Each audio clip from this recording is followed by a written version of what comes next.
everyone's not called to open a business with their spouse. But in that case, I was working alongside of him. So I understood a little bit more what he was going through. And it also brought a little bit more pain points. So that would have looked different. The second thing that I would say is, since we were working together, the biggest contributing factor is we did not provide that cushion between us and the business. Had we even had one manager or an assistant manager or shift leads to start, that would have allowed us to have lunch together, have some breathing room when it came to running the business.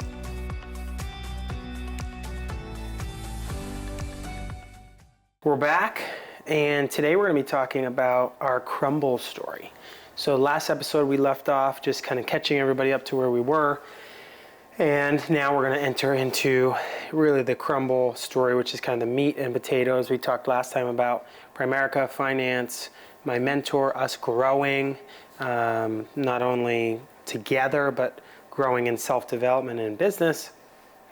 And so now we want to kind of talk about Crumbl and where that happened. I forget if we talked a little bit about that. I think we talked a little bit about it last time. Yeah. But let's just start talking about kind of where we went. And so 2019, the summer of 2019, moved up to New England from Delaware. And Jeff, my brother, presented an opportunity, or was presented an opportunity out in Arizona called Crumble Cookies, crazy cookie company with all these different flavors, and people were just loving it, flying on social media, all those things. And what he called us and just said, hey. Yeah, I think, again, kind of backing up a little bit more, we were still looking for another opportunity. You were in finance, but I think you've kind of always had this like business ownership piece of you, even from a young age. And so that's kind of what was always, I don't want to say it was always missing, but again, you were looking for opportunities. Even though we were very content, life was good. I don't know if we were content. Well, we when just we moved got to in New our house Hampshire, on the lake. yes. Moving to New Hampshire was a little bit trickier than we thought it was going to be, for sure. There was a lot. There was family dynamic. There was work dynamic. I was in a new market for finance, and I had no clue. I didn't know anybody around, and so there was that dynamic of getting my feet on the ground and really building again. Right. So I wouldn't say we were comfortable. We were definitely not comfortable. But we were still doing fairly well. We were doing well. We were making money financially. We were increasing. Right. I didn't start teaching there. That's where I started design work in New Hampshire. I did handful of kitchens. I did our own home. Started working with real estate agents, things like that. So I kind of took that role on while you did finance. But we were still looking for that opportunity of you were, I should say. I don't know that I was, but so yes, when Jeff was presented this opportunity, then Jeff came to you.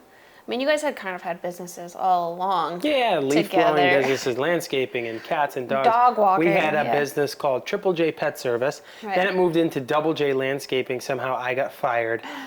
We'll have Jeff on maybe, and Rachel, and we'll talk about that. I don't know what happened with that. Maybe it was an HR thing.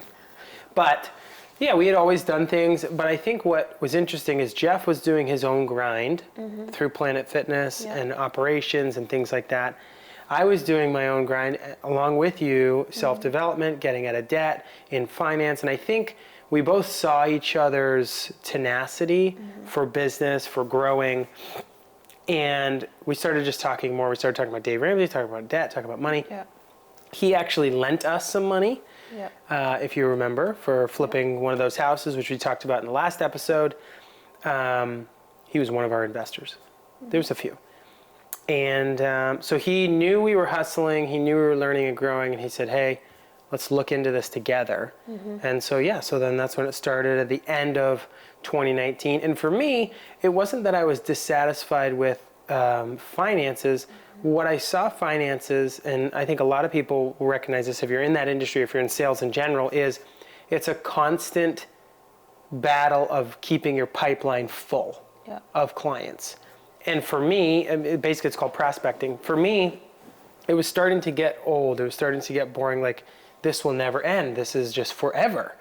And I was just thinking there has to be a better way to advertise, to acquire more clients without having to go knock on people's doors or referrals or things like that. Right. Now, maybe there is, maybe there isn't. I think truly there is, and but we have differing opinions. So anyway, my point to that is I was looking for something, maybe brick and mortar, building a team, developing leaders that could take my place so that we could continue to grow and do other things. So that was just kind of like years down the road I had thought. And so when Jeff brought up Crumbl, he was like, let's look into this. And so that was mid-summer of 19. We kind of like put it on the back burner for a while. And then for some reason in November, December, my mind just turned on. I was like, I really want to pursue this. We need to look into this. So he started looking into some of the stores that were out there. He would sit in parking lots. I mean, I went out one time too, tested the product, looked at the product, ate the product, great product, by the way. And just to understand what it was, you got to do the research. You have to do the due diligence. That's what I was going to say. Is it was probably a full year of just researching, watching, visiting, calling other franchisees, calling other stores. There was just a lot that went into it before you guys actually started doing it. Yeah. Which I think was important. Yeah, you apply for the process. So we started at end of 19. We didn't open our first store until end of 2020. Yeah, 2020. October. So yeah, it was about a year. We applied for some stores, flew to Utah, got interviewed by the founders or co-founders, and then they approved us. And then the next step is you start looking for locations. And so that started in March, April. And we didn't find a location until the Starbucks location at the Loop, the Methuen Crumbl store, first one in New England, first one really on the East Coast, north of, I think, North Carolina. Yeah, that's what I was going to say. And so we opened it in October. We started construction, I think, in June, July, or maybe August. I think it was August, and we opened in October. Yeah. We did a lot of things wrong. We did a lot of things right. We did a lot of things wrong. We fired our first manager before we even opened the store, if you remember. I sure do. We won't talk too much about him. But the goal was, let's have this manager who's got all this experience. He'll be able to hang with the team. He'll be able to grow the store so we can move on to the next one. And what happened is that imploded, and Angela and I became, the managers. And that's where things really just kind of like fell apart. Right. For business. Yes. We thought we had it squared away. So Angela and I were on the ground operators. Right. Jeff and our other partner Steve were more remote. Now Jeff ended up being a lot more hands-on than he was thinking probably as well. Steve as well, but a little bit more remote. And it was just a beast. That's the one thing I'll say about Crumbl is when we first opened, it was so wild that even current operators that had been in business for a year or two were like, this is unprecedented. We'd never seen volume like this. And the reason why is because it really started taking off on social media and just starting to go viral. TikTok, yeah. We called it the TikTok craze. That happened right like the month that we opened or the month after we had opened. Yeah, December, January. Yeah. There was a little lull, but then it went crazy in the spring of 2021 when we opened the second store. Yep. So needless to say, Angela and I are elbow deep. I don't remember much from that. From October to kind of January, it was a blur. I will say, let's kind of start to dive into that location. I know there wasn't a lot to remember because you do kind of put it out of your mind. But we opened this first location, right? Like James said, the goal was to have a manager run the store. Found out some stuff prior to opening, so then we became managers. And I think looking back, that was one of the biggest first mistakes. We should have created that gap or that cushion between us and the stores. But we didn't. Assistant and GM. Correct. We didn't have and either of those. Owner. So at this point, we became managers and together. Owners and everything, yeah. And looking back, I think that was that was very hard on our marriage as well as on our business. Yeah. And so that's something that I would say, definitely think if that's the direction you're headed, like, oh, we'll save money, we'll open this business, we'll run it together. Some people that works very well for, but I think what we found, at least for us, is that we were kind of like ships passing in the night. I would work the morning shift, he'd work the night shift, and then we'd switch. So we never saw each other outside of Crumbl. And I think that was detrimental, as well as Crumbl was all that we talked about. That's all that we conversed about, because it was our lives. We were fully submerged in making this business work, because at this point we had burned pretty much all of our other bridges, which I think it's healthy. There's healthiness that was good, because then we were all in. There was no ifs, ands, or buts. No twinkle toeing around. So we needed this to work, but I remember my breaking point was right around Christmas. And I remember me and James, because it was Christmas, it was insanely busy. Crazy, yeah. At this point, we didn't really have any shift leads, so no one was able to open, no one was able to close, no one was able to be head of shifts except for me and him. So we were working together pretty much from open to close because of how busy we were. And I just remember taking him into the back hallway of this location. And it's not what you think before you think it's something nice. It's definitely not. I remember saying to him, for the first time in 7-8 years of marriage, about 8 years of marriage, I think we were. What were you about to say? Because you don't remember this? I think I blocked it all out. I remember going to the back. I remember saying, if we continue down this path, it will not end well. I think I do remember that. You will have your store, and you will not have me. And I'm pretty sure I actually just left. I think you left, yeah. She left me. And this was early in the night. This was early in the night. I do remember that. Yeah, not my proudest moment, but I just remember feeling so helpless. I can't keep working. We can't keep doing this. Right. This is not healthy for our marriage. I feel like I'm your assistant. I feel like I'm your manager. I feel like I'm your, I don't know. Employee, but I did not feel like I was your wife. And that was the first time I ever felt that in 7-8 years of marriage. So naturally, I turned it around immediately, and we fixed everything. No. Oh. No. It was a long process. But that was kind of, I would say, our breaking point. And I say this early on because this was early on in the business. This was October, November, December. This was 3 to 4 months in. But when you're continually working shifts in the night. 12 to 16 hours a day. And then working at home. And then scheduling, ordering. All you're texting about, all you're emailing about, all you're talking about is the business. It slowly eats at your marriage. Yeah. And I remember thinking in that moment, I felt like you would choose the business over me. And so that feeling of I don't know if he would pick me, was really hard as a wife. And I remember just thinking we need to do something drastic or this isn't going to go well for us. That's fair. That's a fair statement.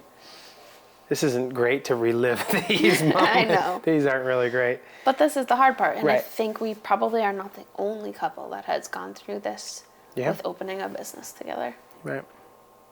And I think, so for us men who are basically very compartmentalized, there's a task in front of us and we want to see it completed. The tough part about Crumbl was there was nobody doing it in our area that we could reach out to and ask, how do we do this? How do we change this? How do we do this? It was just such a new concept. It was such a new, and diving into franchising for myself and Angela, and even Jeff to a certain extent, he knew a lot because of Planet Fitness, but not to the extent that we were doing here. Well, and it was with Crumbl. Food industry. It wasn't. So you're making a product every day, and it's it just disappears. The product literally just disappears, and you're well, wait a minute, now we have to recreate this every single day, and we could never get ahead. And So there was such a learning curve and so much that we learned. I would say one of the big things was when we started reaching out and calling some franchisees, Yes. saying, hey, why are you mixing this way? You should be doing this. You should be doing this. One in particular is John Gothier, who's such a great dude. So shout out to you, John, if you're listening. But he had a phone call with us that we took in the van or in the car, wherever. And he said, guys, do this, do this, do this. You're doing really well, but you got to tweak this. This will help you. You get some time back. And he's been in the food industry for 50-something years and really great dude. So then he invited us out to California. So that was February, I think, of 2021. After the Christmas, New Year's, Valentine's Day. It slowed down, right? It slowed down, which was great. But then we started freaking out because our labor was so high. And so there's just so many dynamics where we're trying to get breath by adding more staff, get some time back, and then sales drop, and then your labor's too high, so you're making no money. And so it's this balance. But he invited us out to California. We had just brought on a new manager that ended up didn't lasting as well, if you remember. We did. But we had a few shift leads and some people that could run something. So we got away for 4 days, I think 5 days, flew to California. And I think that's where things started to change. Yes. We started to step back and say, we can't keep doing the same things. We have to change the schedule. We have to change this. So that's what I would say, though, is having that conversation, as much as I didn't want to have it, and that, looking back, that was not the time or the place or the way to do it. But I think it's better to just get it out. Right. That's my style. I had reached my breaking maximum point. Right. So that weekend, I remember it was that weekend, we literally sat down and we were like, we got to fix it. What can we do? Right. What are some things we can do? So reaching out to people, like you said. So we did that. Reached out to John, reached out to other franchisees, and just started getting practical business tips from them, as well as looking at our team roster and saying, okay, who do we need to cut? Who do we need to cut, but who else can we promote? If you remember Ashley for a little while, she helped us out until she got allergic to flour or something. God brought on some people that we could bring in as shift leads that had some assistant management experience. Yeah. We promoted some people to that position. So it was just taking the time to figure out what we could do within that, as well as taking the time to hire a manager. The right people. So I think that was a breaking point. So talking about it from my perspective and the man's perspective is when we get so focused on a task, we lose sight of what's actually really important, and that's the marriage. And business, financial status, financial situations, that stuff can be acquired regardless, but making a vow, making a covenant to your wife or to your husband is forever. And that's the way that we went about it and go about it, is we put a ring on it, which signifies, our covenant relationship together. And we didn't put a ring on the business. And we signed documents and agreements and so on. So when she pulled me aside into the hallway and just, broke down and smacked me around a little bit and said, you got to pick, because I can't stay with you if you're going to be with the business, and the business is going to eventually die. So basically, you got to pick me. It's kind of what she said. But it wasn't great timing, but it was a kick in the pants to me to say, okay, dude, this is important, but it's not as important as your wife, who you committed to and who you married. So I think that was really, really important to have that conversation. And I'd be interested, people can drop some comments or let us know, have you had that situation? Have you had that breaking point? Did the husband have it, or did the wife have it? Or did your business partner say, dude, you gotta stop working. You need to be with your family, your wife. You're losing them. Let us know. We'd love to talk about that, see what your stories are. But that was a big pivotal moment, and I would be lying if I said that was the only time you've given me some checks and balances. Because, like I said before, I'm the type of person that when I see a problem or when I see something that I want to accomplish, a lot of times I just put everything else aside and I go for it. And that's not right? That's not what we're called to do. So definitely the first bump in the road that was good and healthy and allowed us to find help to how do we run this business better? How do we maneuver around it so that we can get our time back be together more, and actually develop people like we wanted to do. Correct. Yeah, I think we were in over our heads. Number one, we didn't fully understand what we were doing as much as we tried to prepare. I don't think anything prepares you for opening a business. Not like that. And then being the only Crumbl in New England. I mean, we had people coming from New York, Connecticut, Canada, Maine. Like, people were coming from all over to get Crumble Cookies. Like, it was lines out the door unexplainable. All the time.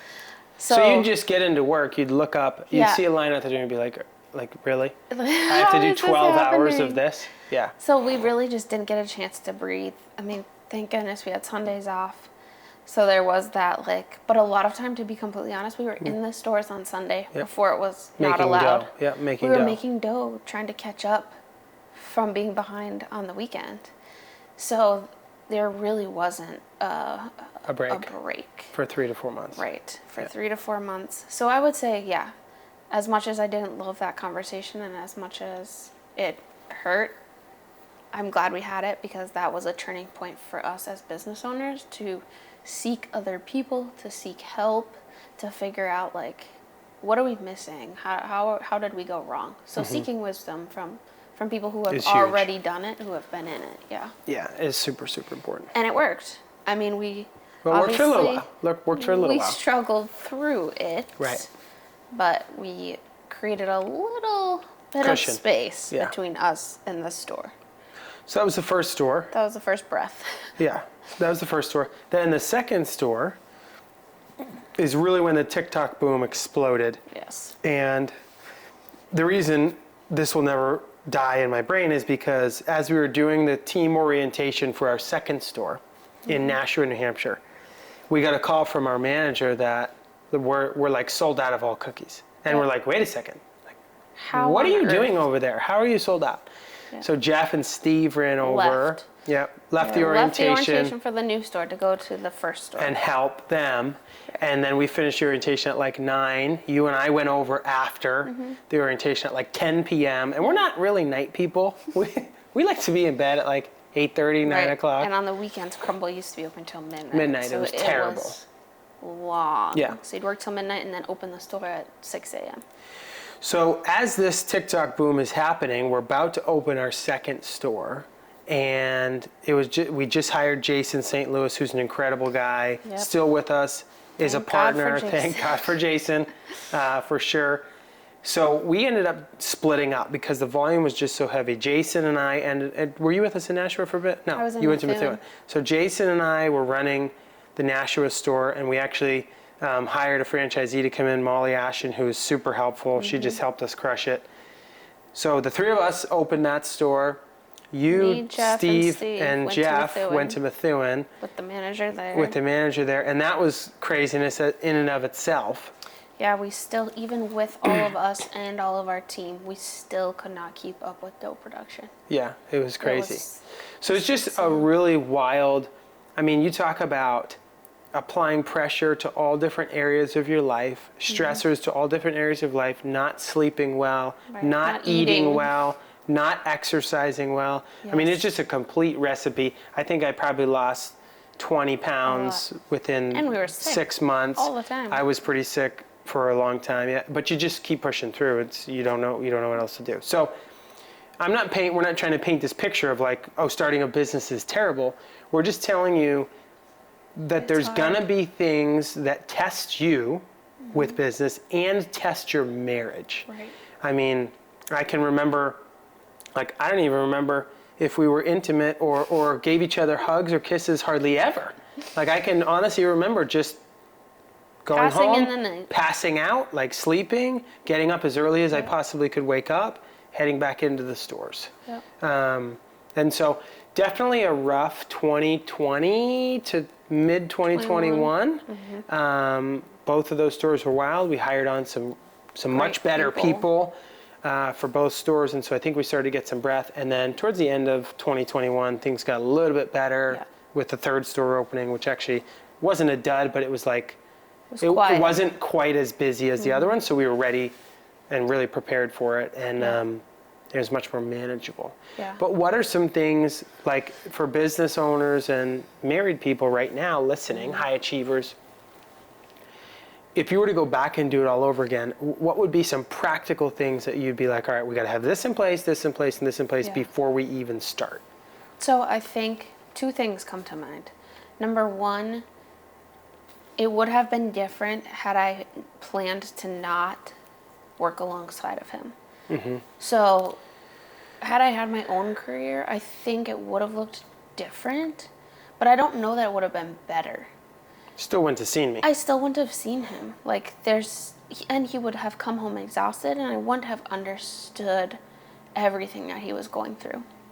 So working alongside of him, I don't think was the wrong thing or a bad choice, or obviously it's what God had for us and our life during that time.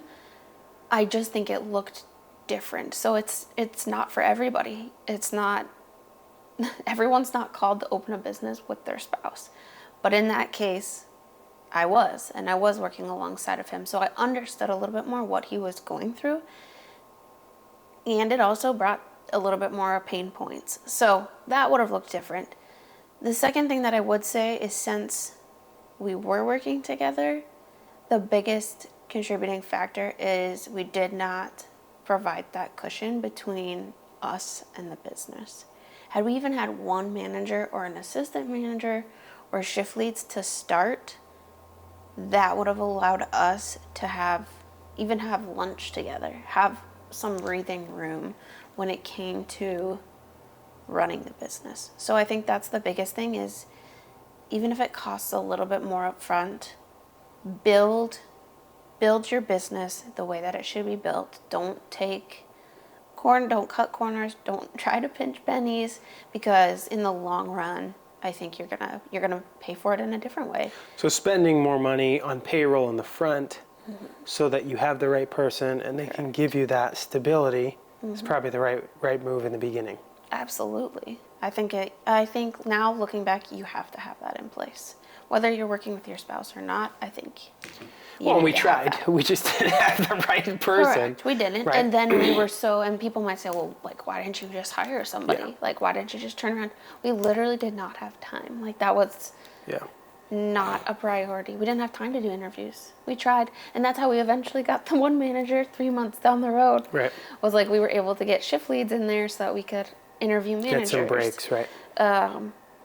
So it came as quickly as it could. And we also didn't want to put the wrong person in there, because then you're backtracking again. So Jason St. Louis, I think, was our angel during that time, because he came in knowing how to run a business. 15 years of experience, best attitude we've seen. I will never forget his interview. This is a sidetrack. Sidetrack, okay. But shout out to Jason. I was sitting in his interview, and not only was he willing to take a pay cut, but he was willing to learn. I remember him just sitting there telling me his experience, everything he'd done. And when we told him what we could pay him, he was like, that's okay. He came on from a manager, or I don't even know. He was head up. He was a GM. Yeah, he was a GM at his one before us. But I remember he was taking a demotion. Pay cut. He was taking a pay cut, and he was willing to do that because he believed that we were going to grow. And I really think he was the first person to be like, no, you know what? That doesn't matter. The pay doesn't even matter. I'm going to work my butt off, and I'm going to help you guys run this company. And he has proved that he can help run the company. And he's incredible. Yeah. But to have somebody like that was humble enough to take that on, was just truly a gift. So anyways, side note on him. But having him in that season, he was starting to get managers to run the stores. By the third store, I actually took on a different role, and I started doing all the recruiting and hiring. Kind of the HR side. Yeah. Which is great. I was able to do that, and I did truly enjoy that. Yeah. And it allowed the dynamics between us to change quite a bit.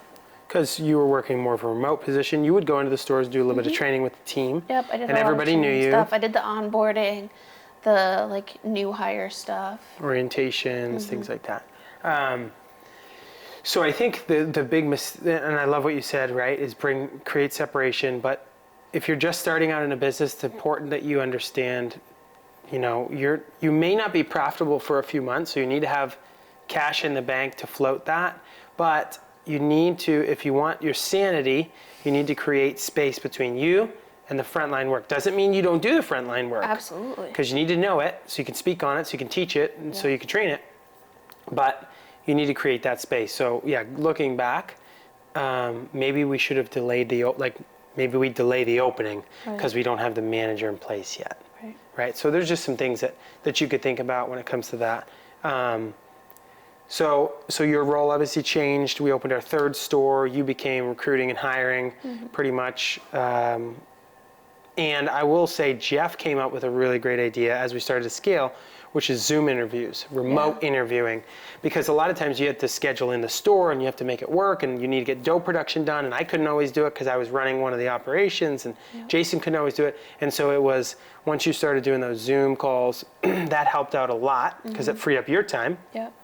You didn't need to drive to every store and so on. So I think when you switched roles, so wives, husbands, if you want to be involved in the business, maybe it's a role that's not direct in relation to operations or your husband or your spouse. Right.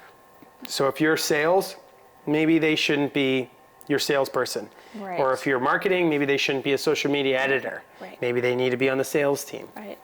I think it's really hard when your spouse is your boss or when you're looking at it like a lot There's of times a fraternization problem there too. I felt assistant manager to the manager. And I know there's a couple that I have in mind that we'll have on the show later, but they've said that like it's hard. You want to make sure you keep in mind that you're working alongside each other and not working for each other. Yeah. And I think that is very important. Well, you had mentioned times, this is to my dismay or my problem, that when we were in Methuen and I was the manager, if you will, you thought I treated you, well, you didn't think, I probably did treat you like every other shift lead or every other employee. Because when we're in the store, we got to get it done. Right. We That's don't have time role. to, right. And so I took that super serious, but that's not maybe where your wife should be, or that's not where your husband should be, because they need to be treated differently. Right. I think we kissed a few times in the store, so people knew, right? Yeah, it's definitely just things to think through. And is there a role that could play to your strengths? That was the other thing that we didn't really think through. Yeah. And eventually, like I said, as we got people in place, we were able to think through like what would fit us the best and what would work with our gifts and our talents. So I think that was a better place for us. And that would be, I would say, let's talk about some of the goods of Crumbl. There's a lot of Crumbl goods. has been amazing. And it has, even the hard times, I think, have refined us to be the people that we are now and has strengthened our marriage in certain ways. Absolutely. I mean, there's always hard times.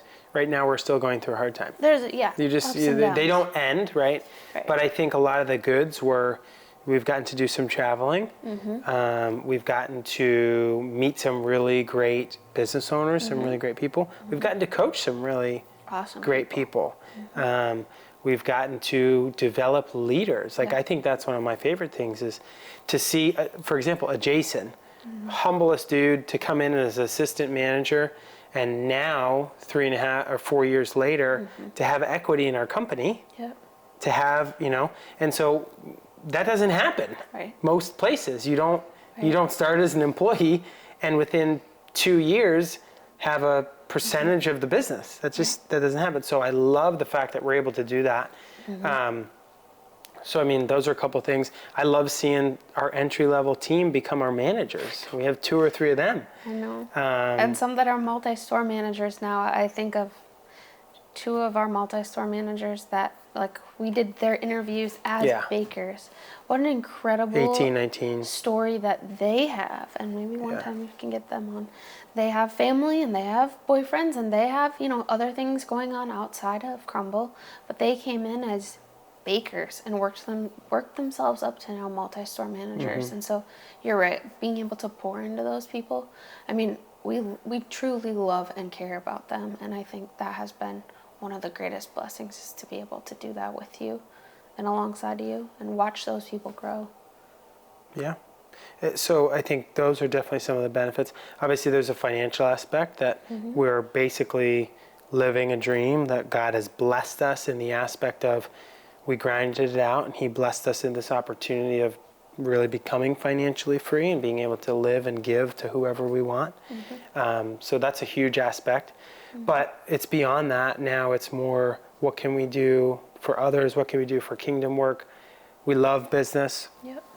I really love the concept of business. I love seeing things start from nothing and grow to become this big organism, really, like that's just living and breathing, but being run by other people. And so now it's more along the lines of, now that we're in different roles, and Angela actually was fired from the company a little while ago. Thank you, Jacob, for taking on her position.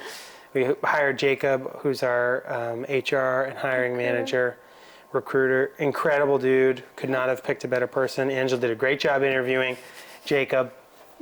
So Angela is now an incredible counselor to me, if you will.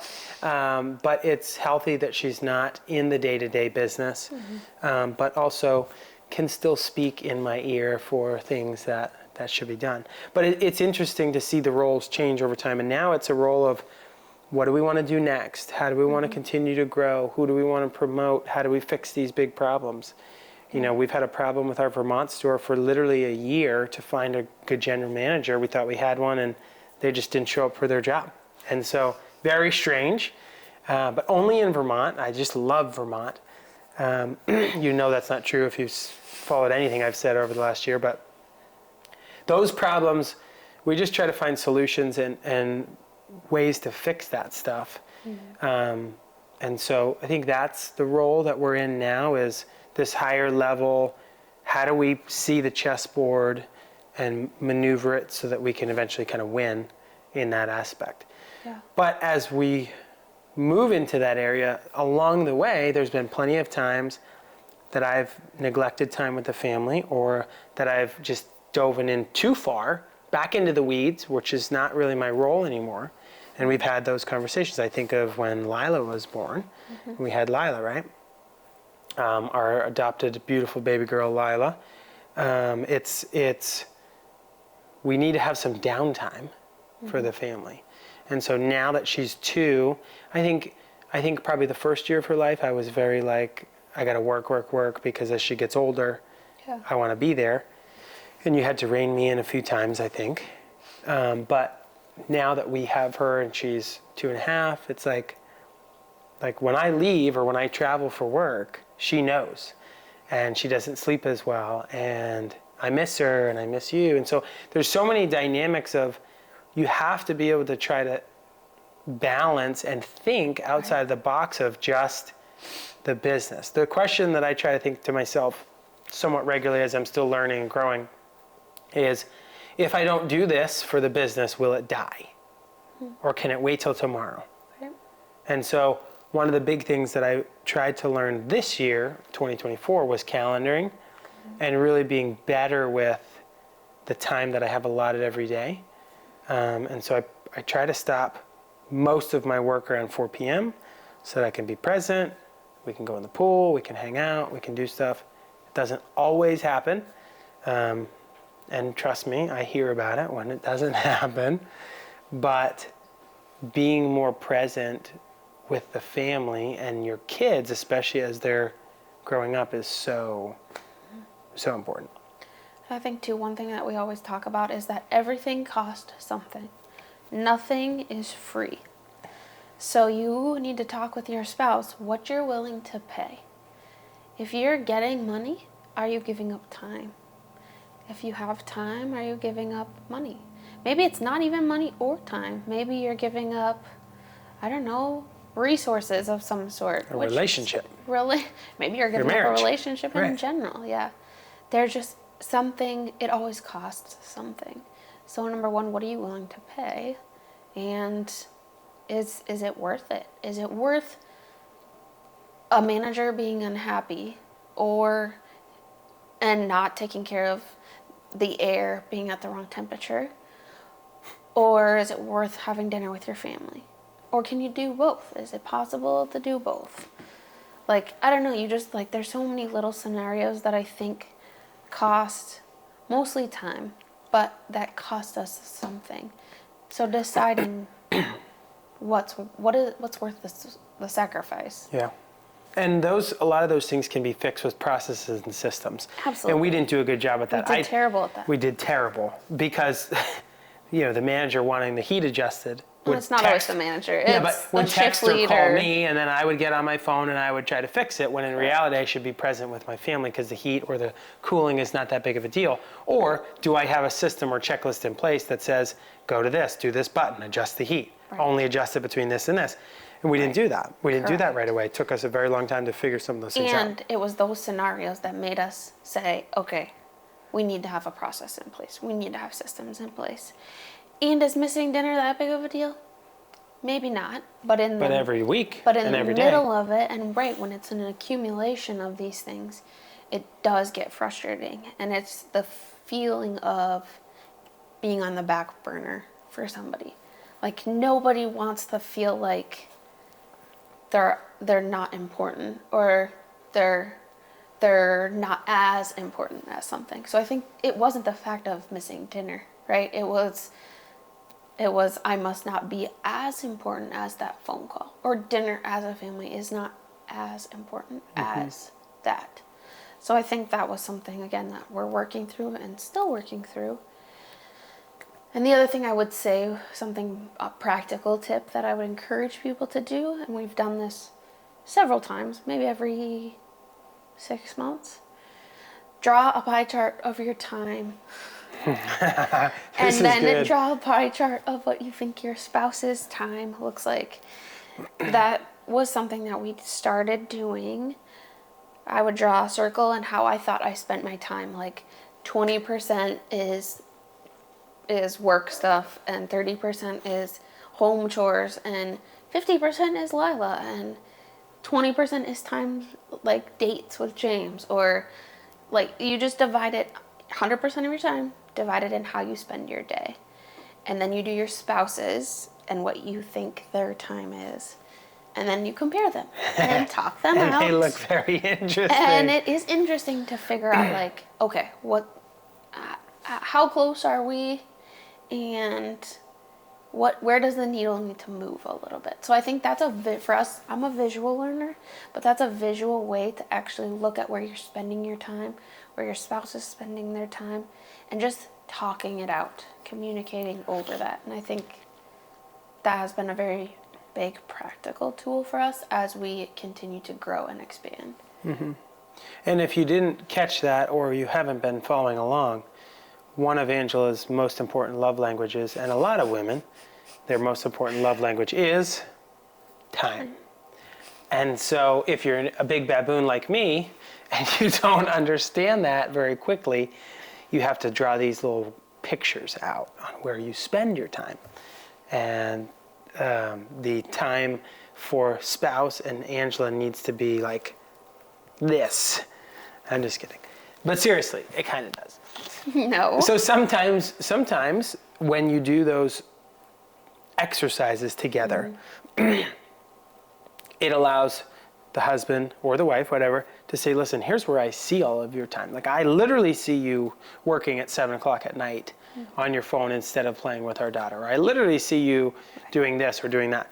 And so it opens a conversation, and this shouldn't be a conversation of like aggression or ripping each other a new one. It should be, listen, do we want to grow our family? Do we want to grow our marriage to be strong and to last? Right? Because you heard the statistics in the first episode, marriage rates or divorce rates are not great. And so do we want to work on that, or just want to let it go by the wayside? I'm willing to spend 20 hours a day at Crumbl or at a store to make sure that that's financially successful, but am I willing to put the time in? And so a lot of times the answer for me was no. Right? Because I saw these tasks that got completed, but over here, I see this strange woman who has all these complicated things that I need to try to fix and figure out, right? If you're honest, right? Yeah, absolutely. And so that's harder to do than it is to just ball a cookie dough, right? But if we're honest, we truly all want a really great marriage. We want a thriving marriage. We want a resilient marriage. We want great kids. We want we want all of it, but it's harder to work on that than it is to work on a basic business task. that just has tasks. And when I do X, Y, and Z, I get this, right? And so those pie charts and the time thing is really, really important. And I've been very guilty of it when we've done it, because I think I'm giving them my time. I feel like I'm giving my family time, and I'm not giving as much as I should be. However, let me give you a little however. Your spouse also needs to understand that a commitment has been made to a business, and an agreement has been signed. Yes. And as a man and as men of our word, we need to make sure we honor that. Yeah. And so the question is, what can you put into place to help you run that? I can't go hire another man to satisfy my wife's marriage. I hope not. Okay? They can't satisfy her with the time. There's only one person that can do that, and that's me. However, with your business, you can hire that person to go work with your team and ball cookie dough and do all those things, whatever businesses you're in. You can hire that administrative assistant to make the phone calls, salesperson to make the sales calls. But you can't do that with your wife. Okay? You shouldn't do that with your wife.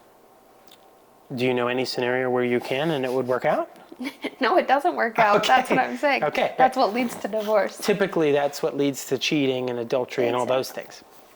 So I wouldn't recommend paying another man to be with your wife. It's also called, I think, prostitution or something. We're going to delete this section. Probably won't, because it's funny. But my point is you can't do that. Yeah. You have to be present with that person.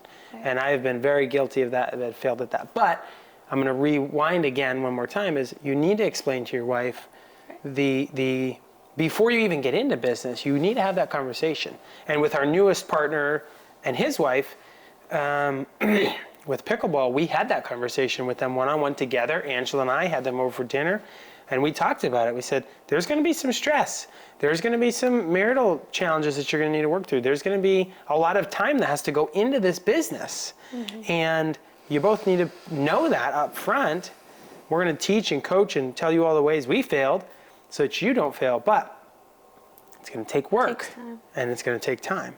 And so it has to be a mutual agreement on both sides that, listen, I know that I'm spending 75% of my time working, but I really am doing that so that in 2 or 3 months or 4 months, this manager is going to be in place and that person is going to be in place, so that now my time at work is 50%.